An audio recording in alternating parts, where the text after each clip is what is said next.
Et demain, des voitures rétractables. Waouh!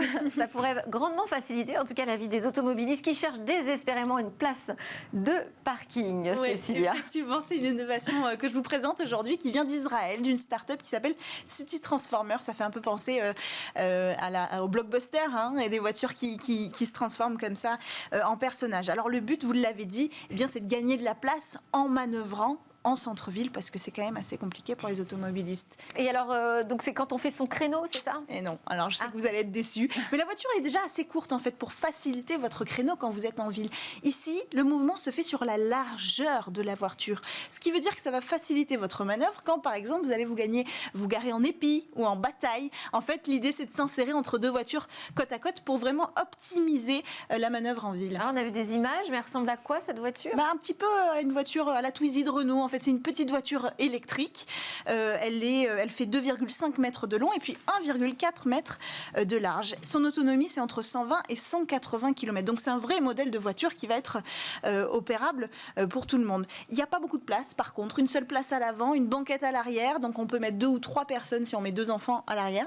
Voilà, il faut être assez intelligent pour gagner de l'espace. Et donc, elle se rétracte. Alors, comment ça fonctionne? C'est super facile. Il suffit d'appuyer sur un bouton.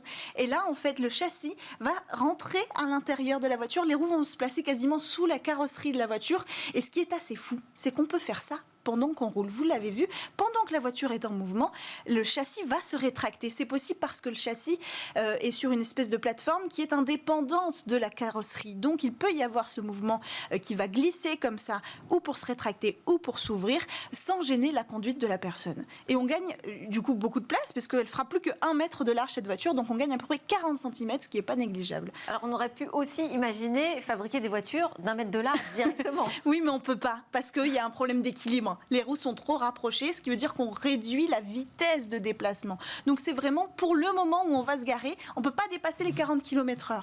C'est pas grave, parce qu'en centre-ville, on ne peut pas aller beaucoup plus vite de toute façon, surtout pas à Paris. Donc c'est pas bien grave. Mais après, on peut passer à 90 km/h quand les roues sont déployées. Donc c'est pour ça qu'à la base, on n'a pas fait un modèle si fin.